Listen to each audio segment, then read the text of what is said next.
ॐ नमः सत्यं चिदानन्दं शिवं नमः ॐ नमः पूर्णं परं ब्रह्मं सर्वं नमः ॐ तत्सत्। परम ब्रह्म परमात्मा के अंश रूप मनुष्य शरीरधारी प्रिय जिज्ञासु जीवात्माओं, ब्रह्मनिष्ठ ज्ञान पिपासु श्रद्धालुओं, शिवमस्तु शुभमस्तु। अब हम वीडियो नंबर 4 का प्रारंभ करते हैं। इससे पूर्व हम वीडियो नंबर 3 के अंतर्गत कर्म सिद्धांत की चर्चा कर रहे थे। अब कर्म सिद्धांत के अंतर्गत बचे हुए शेष भाग को लेते हुए हम आगे की चर्चा इस वीडियो नंबर 4 के अंतर्गत करेंगे।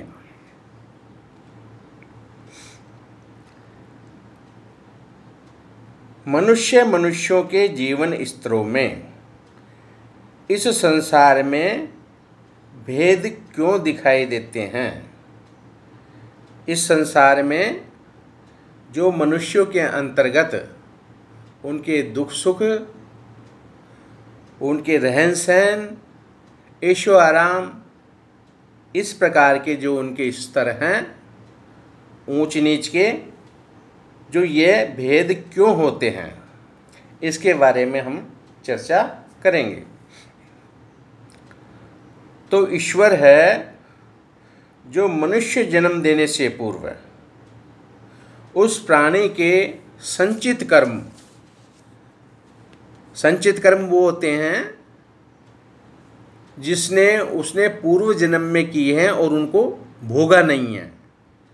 उन कर्मों को, उनमें कुछ पाप कर्म होते हैं और कुछ पुण्य कर्म होते हैं।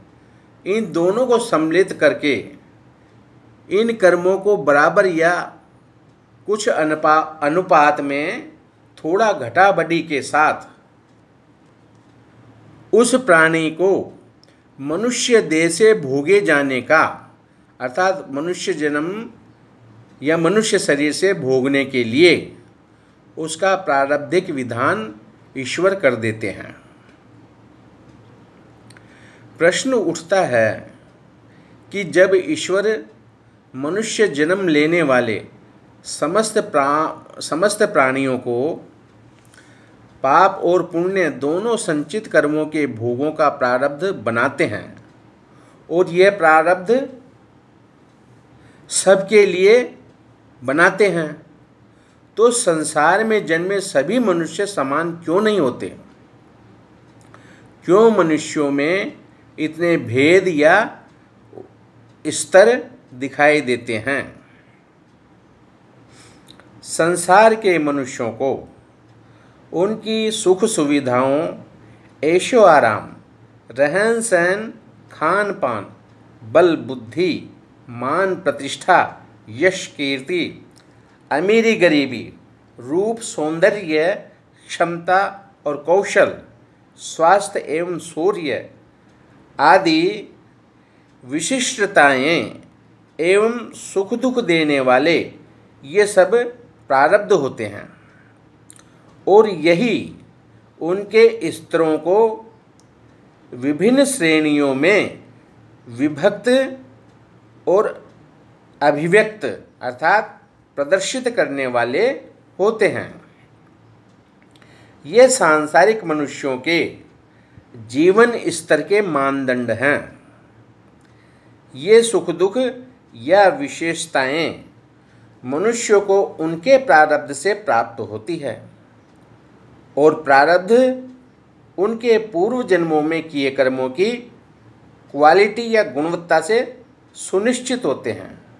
अर्थात यहाँ पर यह स्पष्ट किया जा रहा है कि उनका प्रारब्ध जो यहाँ आकर संसार में उनको कई प्रकार के सुख और दुख, आराम या किसी प्रकार का उनके अंतर्गत विशिष्टताएं गुण आदि जो पैदा होते हैं वो सब पूर्व जन्म के जो कर्म किए हैं उनकी क्वालिटी या गुणवत्ता से ये सुनिश्चित होते हैं। और सभी प्राणियों के अलग अलग क्वालिटी और गुणों से संपन्न ऐसे कर्म होते हैं। अतः उनके अंतर्गत यहाँ जन्म लेने पर उनके सुख सुविधाओं और रहन सहन में काफ़ी फर्क दिखाई देता है। जिस प्राणी या मनुष्य ने जिस श्रेणी के उच्च अर्थात उच्च क्वालिटी के या मध्यम क्वालिटी के या अधम श्रेणी के गुणवत्ता युक्त कर्म किए हैं उनका प्रारब्ध वैसा ही स्तर का सुख दुख देने वाला बनेगा। यहाँ तक कि व्यक्ति का पुरुषार्थ तथा कुल परिवार भी प्रारब्ध की देन होता है। मनुष्य अपने वर्तमान जीवन में भी जो तथा जैसे कर्म करता है उसके पीछे है उसकी प्रकृति या स्वभाव। मनुष्यों का स्वभाव प्रकृति के 3 गुण जो सत्व गुण है, रजोगुण और तमोगुण, इन गुणों के द्वारा नियंत्रित या सुनिश्चित होता है। मनुष्यों का अंतःकरण या मानस जिस गुण के अहंकार से युक्त होगा या उसके अंतःकरण में जिस गुण प्रधान वाला अहंकार होगा वह व्यक्ति उसी श्रेणी के कर्म करेगा। अर्थात यदि किसी के अंतःकरण में यदि सतोगुण प्रधान हो रहा है तो वह सतोगुणी कर्म करेगा।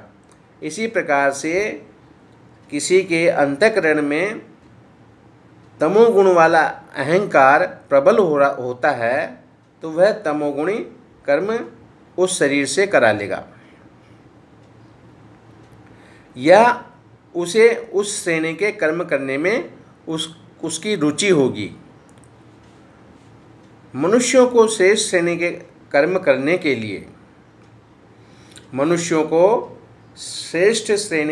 करने के लिए कुछ सावधानियों के साथ उचित प्रयत्न करते रहना आवश्यक है जिससे उसका सतोगुणी अहंकार बना रहे और वो अच्छे कर्म करें।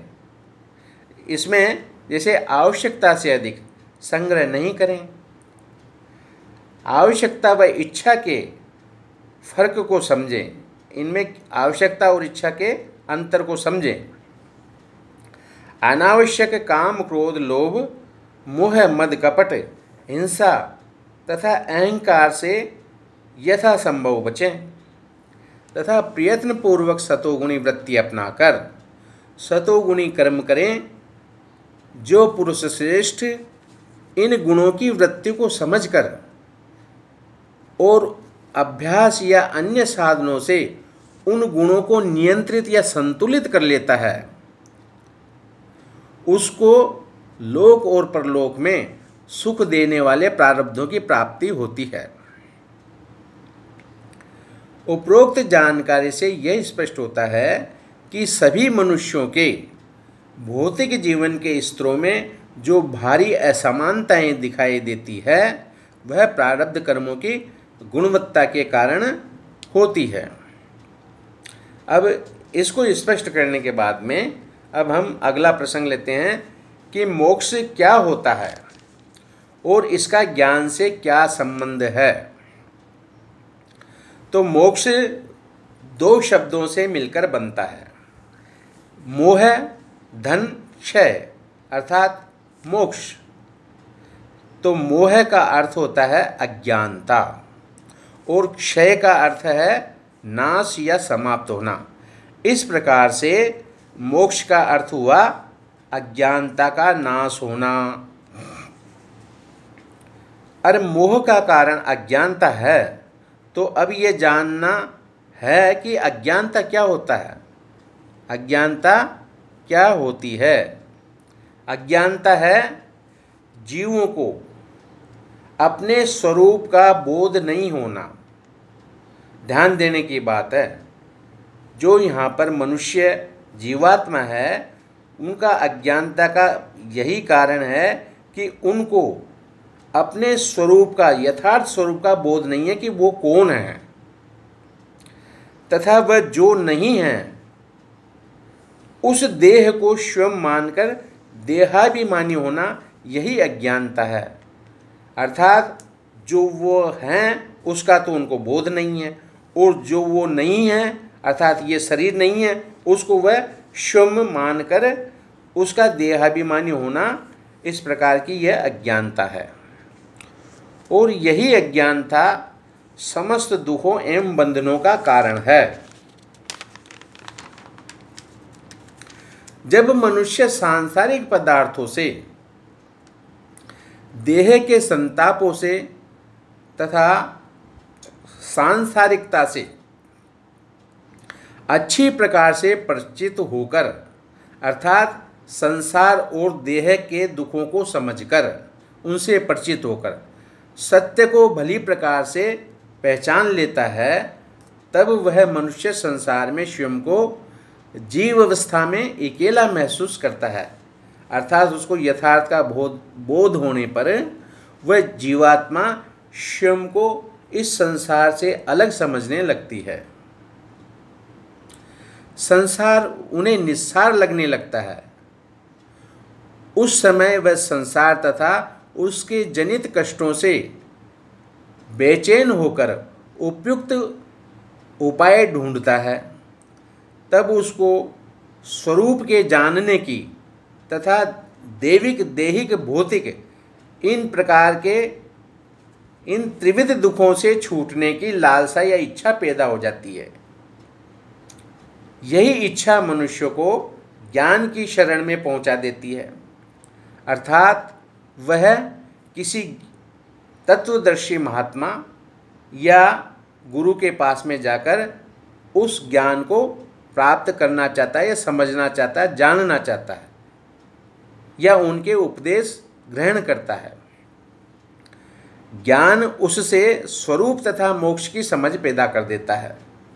तब वह स्वरूप बोध से ब्रह्म एवं जीव की एकता को जान पाता है, और उत्कृष्ट ब्रह्म जिज्ञासा उसमें पैदा हो जाती है। इतना होने पर फिर उसमें क्या है कि अपने यथार्थ स्वरूप को प्राप्त होने की, अर्थात उसका यथार्थ स्वरूप क्या है कि ब्रह्म सत्यम जगत मिथ्या जीवो ब्रह्मेवि न परः, अर्थात जीव और ब्रह्म एक है। तो वो अपने स्थायी स्वरूप जीवात्मा से हटकर उस परमात्मा की तरफ बढ़ने का या उसमें एकाकार होने का प्रयत्न करता है। और यही ब्रह्म जिज्ञासा मनुष्य में साधना मार्ग को प्रवृत्त कर देती है। और जब वह साधना मार्ग में प्रवृत्त हो जाता है, तो परिणाम में उसे ब्रह्मपद या मोक्ष की प्राप्ति हो जाती है। यहाँ जीव एवं ब्रह्म का भेद समाप्त होना तथा दोनों का एक ही भाव सिद्ध होना, यही परम सुख की प्राप्ति तथा समस्त कष्टों की निवृत्ति होना यथार्थ में मोक्ष कहलाता है। यह साधना या यह क्रिया, यह अंतस्थ की साधना है। यह साधना एकांत में और अंतस्थ में होती है। अतः साधक को एकांत में रहने का अभ्यास करना चाहिए। एकांत में साधक अपने परमात्मा के साथ होता है। जो अपने जीवन में जितना एकांत को उतार लेता है, उसे फिर बाहरी संसार की उतनी ही कम आवश्यकता रह जाती है। अकेला कभी नहीं रहना चाहिए। अकेला व्यक्ति न परमात्मा के साथ होता है, न ही संसार के साथ, और ऐसे व्यक्ति को अवसाद या डिप्रेशन भी हो जाता है, जिससे जीवन जीना उसका बड़ा दुर्भर हो जाता है। अतः एकांत में रहने व अकेले में रहने में फर्क समझना चाहिए। साधक को ब्रह्म के साथ तदाकारिता यहीं तथा इसी मानव देह से प्राप्त होनी है, या की जानी है। इस परम अवस्था में अवस्थिति प्राप्त होना इस जीवन के रहते हुए ही संभव है। अर्थात कोई यह नहीं समझ ले कि ये अवस्था मरने पर ही प्राप्त होगी। अगर ऐसा नहीं हुआ होता तो श्री कृष्ण भी पूर्ण पुरुष नहीं हुए होते, तथा सनातनी धर्मशास्त्रों में ऐसे कई ऋषि मुनि तथा महात्माओं की उज्ज्वल तथा प्रेरणादायक गाथाएं मिलती है, जिन्होंने यह परम अवस्था अर्थात यह मोक्ष की अवस्था, यह परम अवस्था अर्थात परमात्मा से एकाकार की अवस्था यहीं इसी देह में सदेह प्राप्त कर ली थी। जो परमात्मा ब्रह्म को सिद्ध कर लेता है उसे योगी कहते हैं। योगी की गतिमति ब्रह्म में समाहित हो जाती है और फिर वह योगी मानव पुरुषार्थ से असंभव कार्य अर्थात वह कार्य जिसको मानव नहीं कर सकते, मनुष्य नहीं कर सकते, उन परम ब्रह्म योग में प्रवृत्त होकर वह योगी कर लेता है, जिन्हें साधारण मानव करने का सोच भी नहीं सकते। ऐसे परम योगी जिन्हें ब्रह्म का सामर्थ्य प्राप्त हो गया है, उनके बारे में रामचरित में कुछ इस प्रकार से उनके सामर्थ्य का वर्णन किया है। यह यथार्थ में ब्रह्म का ही सामर्थ्य है कि बिनु पद चलई सुनई बिनु काना, कर बिनु कर्म करही विधि नाना, आनन रहित सकल रस भोगी, बिनु बानी बगता बड़ जोगी, तन बिनु परस नयन बिनु देखा, ग्रहई घ्राण बिनु बास अशेषा, अस सब भांति अलौकिक करनी, महिमा जासु जाई नहीं बरनी। कहने का तात्पर्य यह है कि उसकी गतिमति ब्रह्म के तदाकार होकर उस प्रकार के कार्य करने में समर्थ हो जाती है।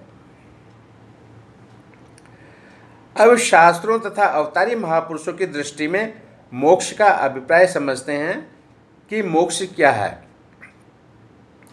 इसमें शास्त्रों तथा अवतारी महापुरुषों की दृष्टि में मोक्ष का अभिप्राय समझते हैं कि ये महापुरुष अथवा शास्त्र मोक्ष को किस दृष्टि से या किस प्रकार अभिव्यक्त करते हैं। प्रथम तो यह है कि इन सभी ने निर्बाध रूप से तथा एक मत से यह स्वीकार किया है कि मोक्ष ज्ञान से संभव है। मोक्ष ज्ञान से संभव है। उदाहरण स्वरूप दुर्गा सप्तशती में, दुर्गा सप्तशती में देवी वेश्य को दर्शन देती है। वेश्य देवी से मोक्ष मांगता है। उस समय देवी वेश्य से कहती है, तम प्रियच्छामि संसिद्धै तव ज्ञानम भविष्यति। देवी कहती है, मैं तुम्हें वह संसिद्धि प्रदान करूंगी जिससे तुम्हें ज्ञान होगा।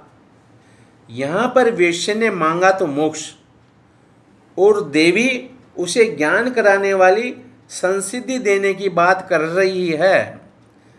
अर्थात तात्पर्य यह है कि देवी माँ भी मानती है कि ज्ञान से मोक्ष प्राप्ति संभव होती है, बिना ज्ञान के मोक्ष असंभव है।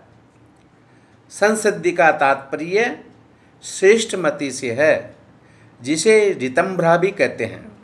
ऋत अर्थात सत्य, ऋत का भाव है अर्थ है सत्य और भरा का अर्थ है धारण करना। जो बुद्धि सत्य को समझ सके तथा उसे धारण कर सके, ऐसी संसिद्धि प्राप्त करने की बात यहाँ वरदान देवी माँ ने वेश्य को दिया।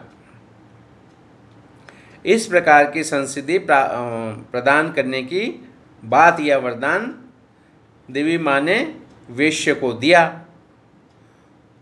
अब सत्य क्या है?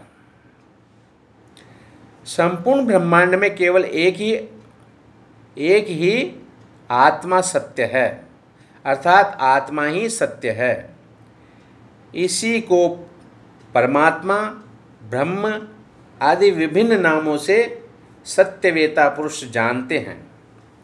इसी का प्रत्यक्ष ज्ञान होना मोक्ष माना गया है, अर्थात आत्मा का ज्ञान होना, आत्मा का साक्षात्कार होना, यही मोक्ष माना गया। और आत्मा, परमात्मा, ब्रह्म ये सब एक ही हैं। श्री कृष्ण ने तीनों प्रकार के, अब हम श्री कृष्ण की दृष्टि से देखते हैं कि मोक्ष क्या है। तो श्री कृष्ण ने तीनों प्रकार के, जिसमें हैं आदि देविक, आदि भौतिक और आध्यात्मिक, इन दुखों की निवृत्ति को मोक्ष माना है। और इनकी निवृत्ति ज्ञान से संभव है। श्री कृष्ण कहते हैं, न ही ज्ञानेन सदृशम, न ही ज्ञानेन सदृशम पवित्रमीह विद्यते तत्स्वयं योग संसिद्धि कालेनात्मनि विन्दति। गीता। श्री कृष्ण कहते हैं कि इस संसार में निसंदेह ज्ञान के समान पवित्र करने वाला और कुछ भी नहीं है। उस ज्ञान को शुद्धांतकरण हुआ मनुष्य स्वयं अपनी आत्मा में कर्म योग के द्वारा स्वतः अपने अंतस्थ में प्राप्त कर लेता है। यहाँ श्री कृष्ण ने संसिद्धि तथा ज्ञान का महत्व स्पष्ट किया है। अब उपनिषदों का मत देखते हैं। उपनिषद कहते हैं, ऋते ज्ञानाद न मुक्ति, अर्थात आत्मरूपी सत्य ज्ञान के बिना मुक्ति नहीं है। जैन धर्म में देखो, जैन धर्म है निर्वाण अर्थात मोक्ष, वो मोक्ष को निर्वाण कहते हैं। तो निर्वाण अथवा मोक्ष के लिए सम्यक ज्ञान, सम्यक दर्शन और सम्यक वाक या व्यवहार को प्रमुख साधन मानते हैं।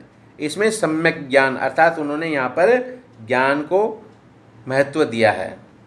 इसी प्रकार बौद्ध धर्म ने भी प्रज्ञा, शील, समाधि आदि त्रिरत्नों को मोक्ष मार्ग में स्वीकार किया गया है। यहाँ पर भी प्रज्ञा का भाव ज्ञान से है। अब हम आदि शंकराचार्य का अद्वैतवाद, इसके अनुसार मोक्ष क्या है ये बताते हैं। तो शंकराचार्य का अद्वैतवाद आत्मा और ब्रह्म के एक ही भाव का ज्ञान होना मोक्ष है। शंकराचार्य जी मोक्ष इस प्रकार से बताते हैं कि आत्मा और ब्रह्म के एक ही भाव का होना मोक्ष है। इसको कहते हैं अद्वैतवाद, अर्थात अब कोई द्वैत नहीं है, ब्रह्म और आत्मा में कोई भेद नहीं है। अब जीवात्मा और ब्रह्म एक हो गए हैं, अर्थात अद्वैत हो गए हैं। ये उनका अद्वैतवाद है। आदि शंकराचार्य ने मोक्ष को इस प्रकार बताया। फिर उन्होंने मोक्ष की कुछ बढ़कर या कुछ विस्तृत उसकी परिभाषा की है कि मोक्ष क्या है। शंकराचार्य बताते हैं कि मोक्ष परमार्थिक सत्य है, अर्थात मोक्ष सत्य है, नित्य है, शाश्वत है और आकाश की तरह सर्वव्यापी है, सर्व क्रिया रहित है, प्रकाश स्वरूप है। अंत में कहते हैं कि मोक्ष अशरीर रूप परमानंद की अवस्था है। ध्यान देने की बात है, मोक्ष को क्या माना है? अशरीर रूप परमानंद की अवस्था है, अर्थात देह से रहित जो आत्मा की स्थिति होती है, जब वह ब्रह्म के तदाकार होती है, उस परमानंद के अंतर्गत की एकाग्रता की स्थिति, यह मोक्ष बताई गई है। इस अवस्था को प्राप्त करना ही सनातन धर्म है, जिसे एक शब्द में मोक्ष कहते हैं। स्वामी विवेकानंद कहते हैं कि जीवन के अंतिम लक्ष्य अर्थात मोक्ष तक पहुंचने के लिए ज्ञान रूपी सीढ़ी की आवश्यकता है। इन्होंने भी ज्ञान की महत्वता यहाँ पर मोक्ष के लिए बताई है। कपिल मुनि जो सांख्य योग के प्रवर्तक हैं, वे भी श्री कृष्ण के समान ही त्रिविध दुखों के अभावों को मोक्ष बताते हैं। अब कुछ श्लोकों के द्वारा आत्मा, ज्ञान, मोक्ष और ब्रह्म के स्वरूप को जानने की चेष्टा करते हैं, अर्थात हम यहाँ पर शास्त्रों का मत लेते हैं। गीता त्वमेव शरणं गच्छ सर्वभावेन भारतः तत्प्रसादात् परां शांति स्थानं प्राप्स्यसि शाश्वतम्। हे भारत, तू सब प्रकार से उस परमेश्वर की शरण में जा। उस परमात्मा की कृपा से तू परम शांति तथा सनातन परम धाम अर्थात मोक्ष को प्राप्त होगा। ज्ञान के बारे में गीता के अंतर्गत फिर भगवान श्री कृष्ण कहते हैं, अपि चेदसि पापेभ्यः सर्वेभ्यः पापकृत्तमः सर्वं ज्ञान पल्वे नैवं व्रजीनं संतरिष्यसि। भगवान श्री कृष्ण कहते हैं अर्जुन से, यदि तू अन्य सभी पापियों से भी अधिक पाप करने वाला है, अर्थात श्री कृष्ण कहते हैं अर्जुन से कि यदि तू संसार में जितने भी पापी है उन सबसे अधिक पाप करने वाला है या अपने को मानता है, तो भी तू ज्ञान रूपी नौका द्वारा निसंदेह संपूर्ण पापों से भलीभांति तर जाएगा। अर्थात ज्ञान रूपी नौका द्वारा, और ज्ञान क्या कराता है? ज्ञान है आत्मा को ब्रह्म से एकाकार करा देता है, आत्मा का यथार्थ भाव समझा देता है। उस ज्ञान से वह समस्त पाप पुण्यों से ऊपर उठकर ब्रह्म के तदाकार वृत्ति को प्राप्त कर लेता है। शिव महापुराण नैकाग्रम चे शिवे चित्तम किम कृतेनापि कर्मणा एकाग्रम मेव चे चित्तम किम कृतेनापि कर्मणा। अर्थात परम ब्रह्म शिव में साधक का चित्त एकाग्र नहीं होता है तो उसके द्वारा किए अन्य कर्मों का भी क्या प्रयोजन है, तथा जिसका चित्त परमेश्वर में एकाग्र हो गया है तो उसे अन्य कर्म करने की ही क्या आवश्यकता रह जाती है। शिव गीता अव्यक्ताद् भवेत् काल प्रधान पुरुष पर तेभ्य सर्वमिदं जात तस्मात् ब्रह्ममयं जगत। अव्यक्त परमात्मा से काल पुरुष शिव प्रकट हुए, उनसे प्रधान को प्रकृति कहते हैं, इसको माया भी कहते हैं। तीनों नाम इसके हैं, प्रधान के दो, प्रकृति के दो, माया के दो। और पुरुष का मतलब है जीवात्मा। ये दोनों उत्पन्न हुए। इन दोनों प्रकृति और पुरुष से अखिल संसार का सृजन हुआ। अतः तत्व दृष्टि से सारा जगत ही ब्रह्ममय है, अर्थात ये ब्रह्म की कलाएं ही हैं, माया और ब्रह्म। रामचरित माया ईशन आप कहूँ जान कई सो जीव बंद मोक्ष प्रद सर्व पर माया प्रेरक शिव। अर्थात जो माया को, ईश्वर को और स्वयं को अर्थात आत्मा को नहीं जानता है उसे जीव कहते हैं। देखो बिल्कुल स्पष्ट किया गया है यहाँ पर कि जो माया को, ईश्वर को और स्वयं को यानी अपनी आत्मा को नहीं जानता है वह जीव कहलाता है। और इस जीवावस्था से छूटने के लिए इन कर्म बंधनों को इन कर्म बंधनों से छूटने के लिए उसको मोक्ष की आवश्यकता होती है। और जो कर्मानुसार बंधन और मोक्ष का देने वाला है वह सबसे परे माया का प्रेरक शिव है। अर्थात मोक्ष प्राप्ति के लिए माया, ब्रह्म और जीव तीनों को जानना जरूरी है। आत्म पुराण न पुंसक पुमान ज्ञेयो यो न वेति हृदि स्थितम पुरुषम स्वप्रकाशम तमानंदात्मान मवय्ययम। आत्म पुराण कहती है कि वह पुरुष होते हुए भी नपुंसक है, जो हृदयस्थ आत्मा को नहीं पहचानता। आत्मा ही पुरुष स्वयं प्रकाश स्वरूप अव्यक्त आनंद युक्त और उत्तम है और उसे पाने का प्रयास ही पौरुष है। उपरोक्त प्रसंगों में आत्मा, ब्रह्म, जीव, माया आदि का उल्लेख हुआ है। और यह भी स्पष्ट हुआ है कि जीव और ब्रह्म का एक ही भाव सिद्ध होना या त्रिविध तापों अर्थात दुखों की निवृत्ति होना, परम धाम या परम शांति का प्राप्त होना, आत्मा का स्वरूप में प्रतिष्ठित होना आदि आदि ये सब ज्ञान से संभव है और बिना ज्ञान के उपरोक्त कोई संभव नहीं है। अतः अब प्रश्न उठता है कि ज्ञान क्या है। इतने समय से हम कि ज्ञान के द्वारा ऐसा है, ज्ञान के द्वारा ऐसा है, लेकिन है अब हमको ये जानना है कि ज्ञान क्या है। तो ज्ञान क्या है, इसकी अब हम विवेचना करते हैं कि ज्ञान क्या है। ज्ञान वह है जिससे किसी विषय, वस्तु, जो भौतिक पदार्थ या तत्व हैं उनकी अथवा इसके विपरीत जो आध्यात्मिक परम तत्व हैं जिसमें जीव, माया, ब्रह्म आदि की जानकारी देवें तथा उनका यथार्थ स्वरूप का बोध करा दे, उसे ज्ञान कहते हैं। यहाँ पर दो चीज़ आई है।